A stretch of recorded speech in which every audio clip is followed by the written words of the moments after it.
Video. Wir werden uns anschauen, wie man Werte unterteilen kann und wie man Werte unterscheiden kann, wie du Werte unterscheiden kannst, damit es im Business nützlich ist und was wirklich wichtig ist zu verstehen, auch wie kannst du die mit Leben füllen. Ja, also den Wert Liebe zu haben oder den Wert Freiheit zu haben, ist eine Sache, aber was konkret bedeutet das für dich eigentlich und wie kannst du das in Produkte umsetzen? Wie kannst du das umsetzen, um anderen Menschen zu dienen?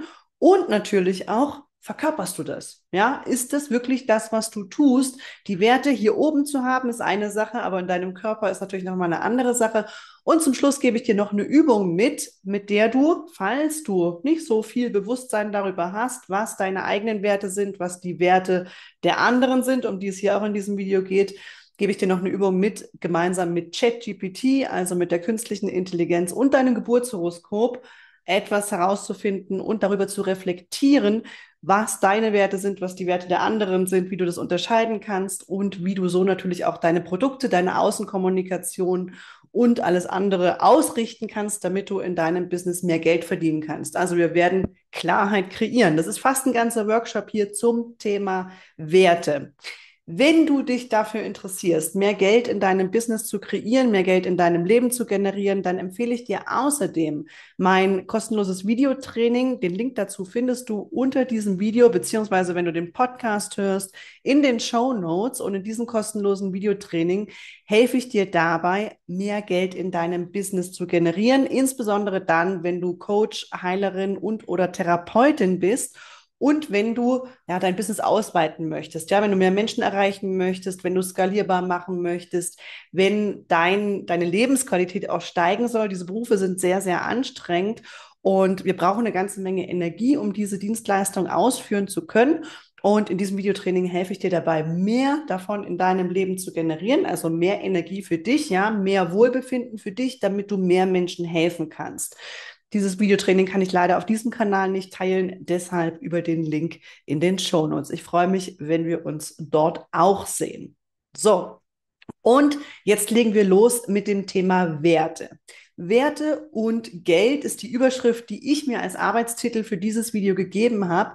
Und ich habe viele Tage darüber nachgedacht, weil ich auch selber gerade in einem Prozess bin, wo es darum geht, Werte zu differenzieren. Also was sind meine Werte? Warum reagiere ich in bestimmten Situationen auf bestimmte Dinge? Was ist mir wichtig in meinem Leben und für das Leben auch der anderen, mit denen ich in Kontakt bin? Also mit Geschäftspartnern, mit Menschen, mit denen ich mich gemeinsam weiterentwickeln möchte, mit Freunden, mit meinen Sozialkontakten und natürlich auch mit meinen Klienten. Ja, also da gibt es Wertehierarchien auch. Wer ist wichtiger in meinem Leben, sage ich jetzt mal? Also wer hat eine höhere Priorität für mich persönlich in meinem Leben und wessen Werte stehen für mich im Vordergrund? Ja, wo kann ich mich in die Richtung des anderen bewegen? Und wo geht es darum, erstmal meine persönlichen Werte für mein Leben auch sicherzustellen? Das ist die erste Frage, die du dir stellen darfst zum Thema Werte. Natürlich, was ist für dich persönlich? Und ich meine wirklich deinen persönlichen physischen Körper. Ja, was ist für dich persönlich wertvoll? Also, was brauchst du, damit es deinem Körper besonders gut geht? Und vielen Menschen, die hier auf diesem Kanal und die mit mir verbunden sind, die in meinem Feld unterwegs sind, ich weiß, da steht Gesundheit zum Beispiel für viele an erster Stelle.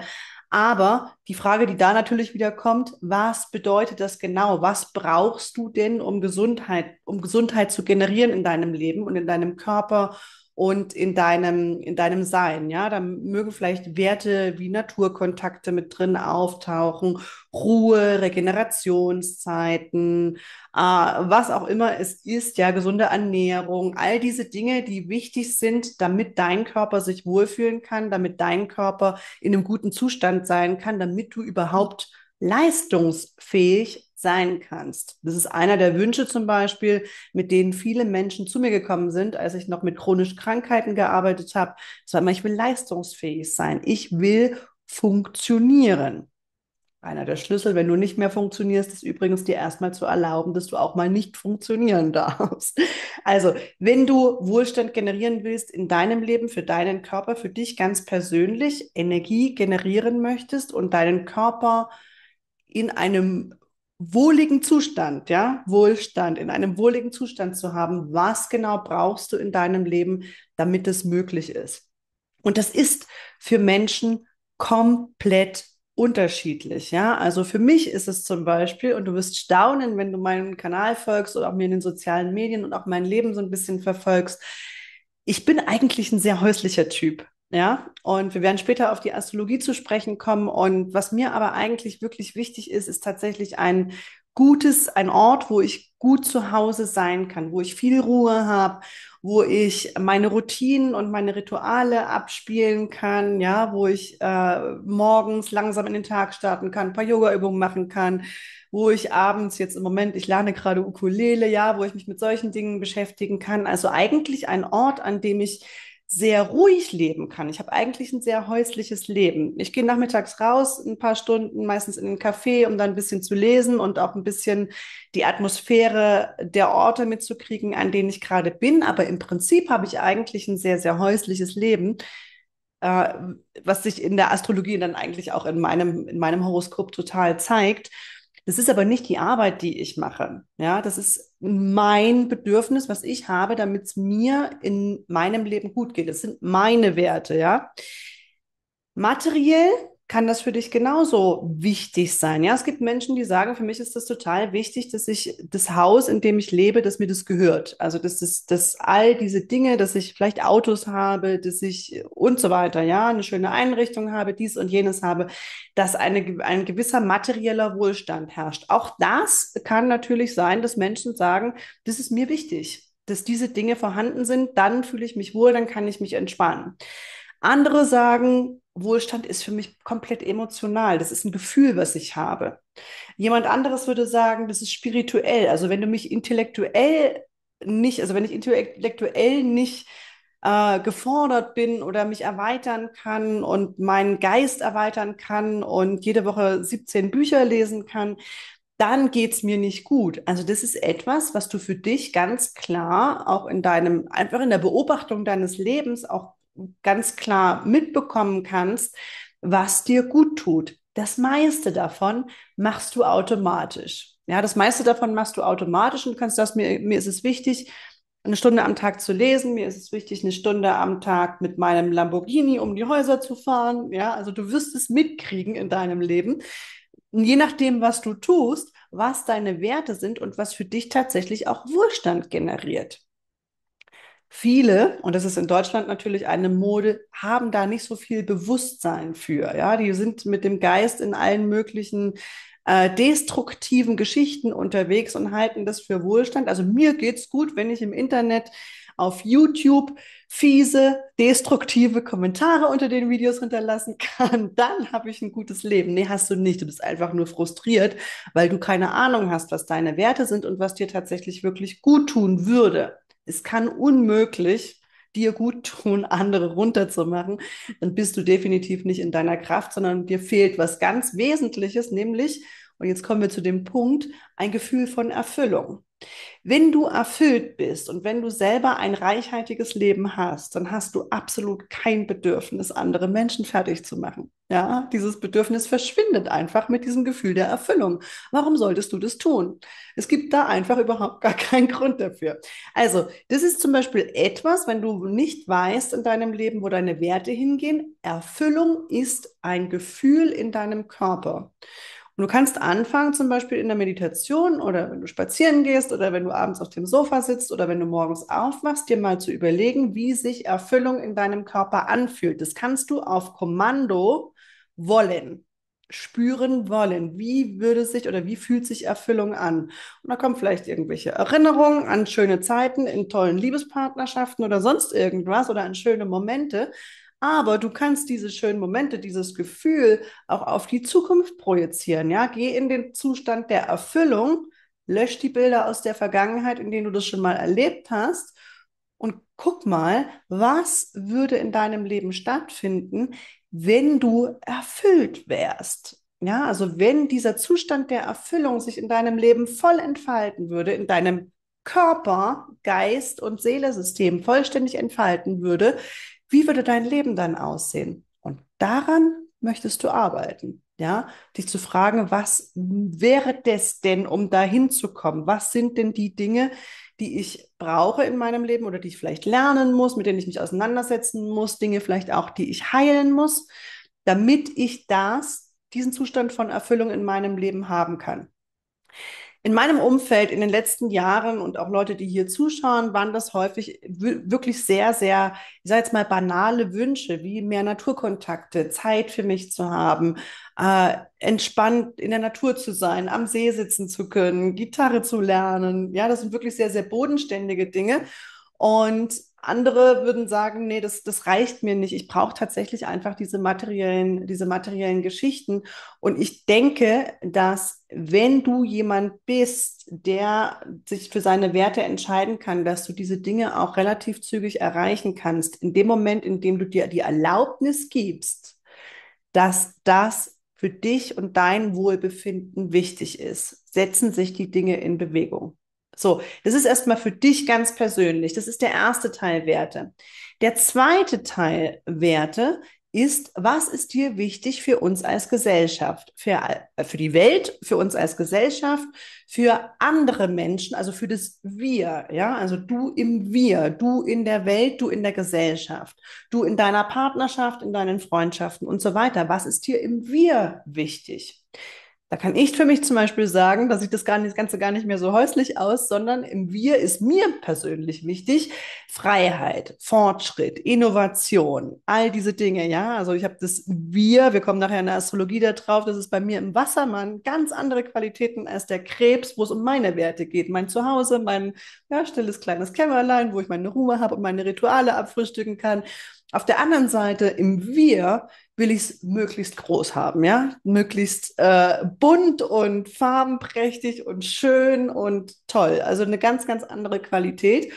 Und das ist das, wie ich diene, ja. Ich helfe Menschen dabei, diese Freiheit zu erreichen, weil ich einen Blick dafür habe, was das für Menschen konkret bedeutet, sich in diese Freiheit zu entwickeln. Also ich sehe die Freiheit der anderen und ich sehe, wo die Blockaden sind, warum sie nicht frei sind. Das sind meine Werte im Außen, im Wir. Ich will, dass du frei bist. Ich will, dass du innovativ bist. Ich will, dass du die Gesellschaft voranbringst und so weiter. Das ist die Arbeit, die ich mache mit meinen Klienten und mit meinen Kunden, wo wir schauen, das sehe ich, ja, das sehe ich, wo sind die Personen nicht frei und ich helfe ihnen dabei, diese Blockaden zu beseitigen. Und das ist das, was du in deinem Leben, wenn du das findest, wenn du weißt, was deine Werte im Wir sind für die anderen, ja, für die anderen, dann weißt du, womit du Menschen am besten unterstützen kannst. Also, was findest du im Leben der anderen wertvoll? Was glaubst du, muss in unserer Gesellschaft, in deinem Freundeskreis, in all deinen sozialen Beziehungen, was muss im Wir da sein? Ja, und es kann natürlich sein, dass jemand genau das Umgekehrte hat wie ich, ja, dass jemand sagt, nee, im Wir ist es mir total wichtig, dass wir alle zu Hause sitzen, also dass wir gemeinschaftlich zusammen sind. Das sind Leute, die viele Menschen zu sich nach Hause einladen, zum Beispiel, ja, ganz anderer Typ. Ich finde es im Wir wichtig, dass wir bei mir zu Hause sitzen, dass wir abends Musik gemeinsam machen, dass wir zusammen essen oder was auch immer, ja. Leute, die gerne Leute zu sich nach Hause einladen und da ihr Wir finden oder in der Gemeinschaft sind. Und natürlich umgekehrt, selber aber total freie Vögel sind und super innovativ in ihrem eigenen Sein sind. Ja, also das kann anders als das, was ich lebe, aber du kannst es für dich rausfinden nachher mit den Astrologieübungen, die ich dir für heute mitgebe. Also was findest du im Leben der anderen wertvoll? Was willst du ihnen ermöglichen? Was willst du anderen Menschen ermöglichen? Diese Werte, wenn du die verkörpern kannst und vor allem, wenn du auch trennen kannst zwischen den Werten, die für dich persönlich als Individuum wichtig sind und den Werten, die dir für die Gemeinschaft wichtig sind. Wenn du das trennen kannst, verbesserst du deine Kommunikation im Außen und kannst besser verkaufen. Okay, also wenn du weißt, was ist im Außen wichtig, mir ist im Außen total wichtig, dass ihr alle frei seid, dass ihr innovativ seid, dass ihr Gesellschaft voranbringt, dass ihr Technologien nutzt und zwar sinnvoll nutzt, ja. All diese Dinge sind mir wichtig und das unterstütze ich mit meiner Arbeit und dafür bekomme ich Geld. So, und du kannst für dich auch die Dinge finden, okay, das, was für, für Gesellschaft wichtig ist, das fällt dir nämlich leichter zu verkaufen als das, was dir für dich persönlich wichtig ist. die Dinge, die Werte, die du im Außen hast, die füttern auf der energetischen Ebene natürlich das, was dir für dich persönlich wichtig ist. Diese Unterscheidung ist wichtig, wenn es um das Thema Geld verdienen geht, weil du wirst mit den Dingen, die für dich persönlich als Individuum wichtig sind, nur bedingt Geld verdienen können, weil das nicht die Sachen, nicht die gleichen Sachen sind unter Umständen oder ja, andere Sachen sind als die, die du für die anderen wichtig findest. Ja, ich finde es nicht, also ich habe dann, mir liegt da nichts Wahnsinniges dran, zum Beispiel, dir dabei zu helfen, dass deine Wohnung besonders häuslich ist und du einen besonders häuslichen Tagesablauf hast. Das ist für mich nicht wichtig, dir zu helfen. Wenn mir das wichtig wäre, dann hätte ich zum Beispiel einen Inneneinrichtungsblock, ja, oder ein Home-Deko-Blog oder irgendwas in dieser Richtung. Das ist mir nicht wichtig. Aber es kann natürlich sein, dass das für dich anders ist. Ja, das ist, wie gesagt, kann umgekehrt sein. Also kannst du dir das auch erlauben? Und dann geht es natürlich auch um deine Beziehung zu diesen Werten für die Gesellschaft und fürs Außen, für andere Menschen. Wie ist deine Beziehung dazu? Empfindest du dich selber oder kannst du dich selber in diesen Werten wiederfinden, bei denen du anderen helfen möchtest? Ja, kannst du dich da selber wiederfinden? Was bedeutet das für dich auch ganz konkret und wie kannst du das kommunizieren? Wie kannst du das auch verkörpern? So, das sind die zwei Unterscheidungen. Nochmal ganz wichtig, vor allem wenn es um das Thema Geld verdienen geht, das zu unterscheiden, was sind meine Werte und was sind die Werte, die ich für die Gesellschaft, für das Wir haben will, also natürlich auch für meine Kunden und Klienten, wenn du Dienstleister bist. So, jetzt haben wir das. Und diese Unterscheidung, die gibt es in der Astrologie. Für alle, die nichts von Astrologie halten, tschüss, du darfst das Video hier ausmachen. Das hat nichts mit Glauben zu tun, sondern es ist einfach ein System von Archetypen, die uns dabei helfen können, bestimmte Energien in unserem Leben zu reflektieren und darüber nachzudenken. Sämtliche großen Weltreligionen basieren letztlich auf der Astrologie. Deswegen habe ich mich in den letzten Monaten sehr intensiv mit diesem Thema beschäftigt und ich finde es ganz spannend, weil da drin eine Unterteilung stattfindet zwischen dem Ich und dem Wir. Und das ist, finde ich, eine ganz interessante Verbindung und auch eine ganz interessante Sache mal zu sehen. Die ersten 6 Häuser in deinem Geburtshoroskop, da geht es um dich persönlich, deine Entwicklung raus aus dem Selbst, aus dem Mutterleib, kann man sagen, in die Welt, in deinen Beruf. Und dann geht es vom 7. bis zum 12. Haus geht es um das Wir, da geht es um das Gemeinschaftliche, ja, da geht es darum, wie du mit Leuten in Beziehungen wächst, wie du im Beruflichen nach draußen trittst, da geht es darum, wie du mit welcher Energie du in deine Ziele reingehst und natürlich auch, wie deine Verbindung zum Großen und Ganzen ist. Und dann kommen wir wieder beim ersten Haus an quasi.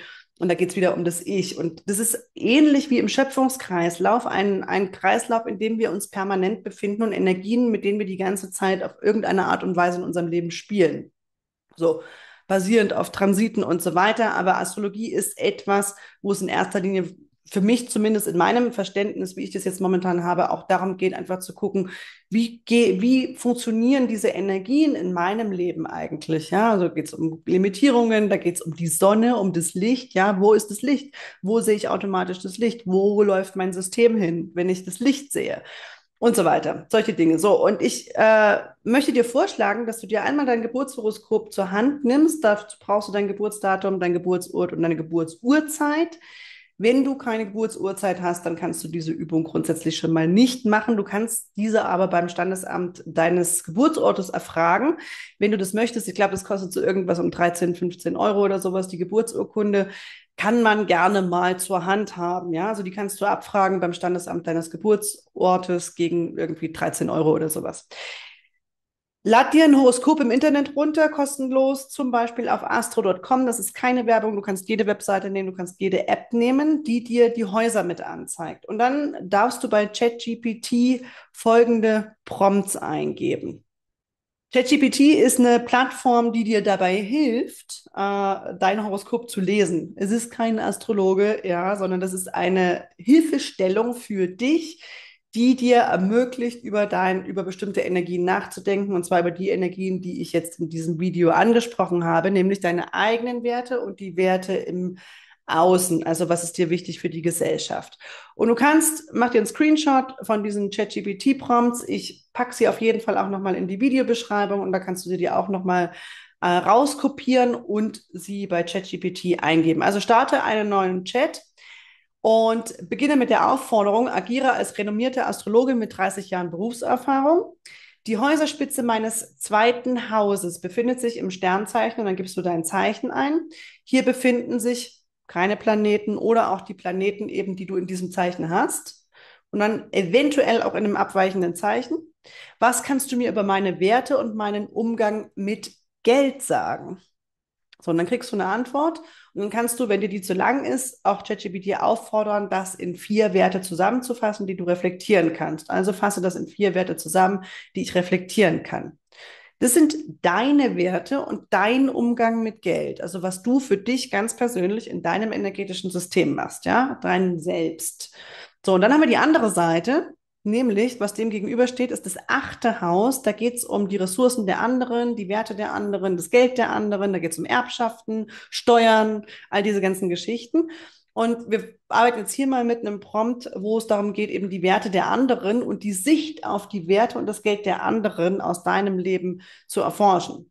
Also der Prompt heißt, mein 8. Haus steht im Zeichen und dann dein Zeichen. Hier befinden sich entweder keine Planeten oder die Planeten, die du eben da stehen hast, im Zeichen.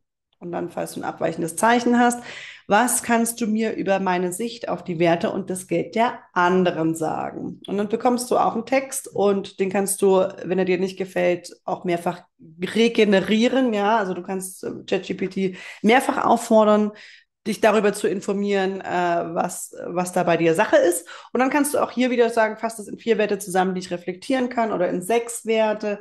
Ich würde es möglichst wenig machen, damit du dich energetisch fokussieren kannst auf diese Sache und in den nächsten Tagen damit auch arbeiten kannst. Dann nimmst du diese Werte und schreibst sie die optimalerweise auf einen Post-it-Zettel und hängst sie dir mal an den Kühlschrank oder an die Wand und fühlst da mal rein, weil das ist wirklich wichtig. Also die eigenen Werte und die Werte der anderen, wenn es um das Thema Embodiment oder Verkörperung auch dieser Dinge geht, schreibst du dir auf einen Post-it-Zettel, schreibst du dir auf und fühl da mal ein paar Tage rein, wie sich das in deinem Körper anfühlt, wenn du diese Werte in deinem Leben integriert hättest. Ja, das ist ähnlich wie mit dem, was ich angesprochen habe zum Thema Erfüllung. Du kannst Erfüllung in deinem Körper jederzeit spüren, wenn du Erfüllung fühlen willst, und dann kannst du in die Zukunft projizieren. Und dann und das Gleiche kannst du natürlich auch machen, wenn du sagst, okay, offensichtlich sind mir, wie es jetzt in meinem Fall ist, ja offensichtlich ist mir die Freiheit der anderen sehr, sehr wichtig. Wie fühlt sich das denn in meinem Körper an? Und was würde das mit meinem Angebot und mit meinen Dienstleistungen machen, wenn ich die Freiheit der anderen bei meiner Arbeit ins Zentrum stellen würde? Wie würde sich das ausdrücken in den Produkten, die ich anbiete? Wie würde sich das ausdrücken in den Dingen, die ich nach draußen kommuniziere? Was bringt uns das eigentlich? Ja, also wie kann ich dir also am besten helfen? Und dafür bekomme ich nachher natürlich auch wieder Geld zurück. Also das ist ein Wert, der für mich im Mittelpunkt meiner Arbeit steht, ist deine Freiheit tatsächlich. Ja, also mir geht es nicht so sehr darum, für mich etwas zu bekommen, sondern mir geht es darum, dir zu helfen, frei zu werden von Einschränkungen, von Abhängigkeiten, die basierend auf deiner Lebenserfahrungen sich in deinem Leben manifestiert haben und die dir vielleicht gar nicht mehr so sehr nützen. So, und damit haben wir das Thema Werte einmal von einer ganz anderen Perspektive auch aufgerollt. Und ich freue mich natürlich, wenn du mir einen Kommentar hinterlässt, wenn du das Video likest und ein Abo des Kanals auch da lässt, wenn dir dieses Video geholfen hat. Erzähl mir doch gerne in den Kommentaren, ob du etwas für dich mitnehmen konntest, wie dir das geholfen hat, und vielleicht auch in den nächsten Tagen, wenn du die Übung tatsächlich gemacht hast, was das in deinem Leben für Erkenntnisse gebracht hat. Denn du wirst, wenn du dich in diese Energie begibst, natürlich neue Ideen generieren, neue Erkenntnisse haben, neue Potenziale, neue Türen öffnen können, die für dein Business wichtig sind und mit denen du Geld verdienen kannst. Sei das in der Außenkommunikation, sei das im Marketing, im Verkauf, sei das in der Produktentwicklung. Also da werden sich neue Türen öffnen, wenn du dich mit deinen Werten auseinandersetzt. Und zwar heute wie auch in einem Jahr, weil dieses Thema ist als Unternehmerin immer, immer, immer wieder präsent für dich. Ich wünsche dir viel Erfolg und viel Freude damit. Ich helfe dir selbstverständlich gerne auch im 1:1 Coaching beziehungsweise in meinen Kursen und Workshops. Du findest mehr Informationen dazu auf meiner Webseite und du kannst dir gerne einen Termin für ein kostenloses Erstgespräch über den Link unter diesem Video beziehungsweise im Podcast in den Shownotes generieren. Ich freue mich drauf, dich kennenzulernen. Bis bald. Tschüss.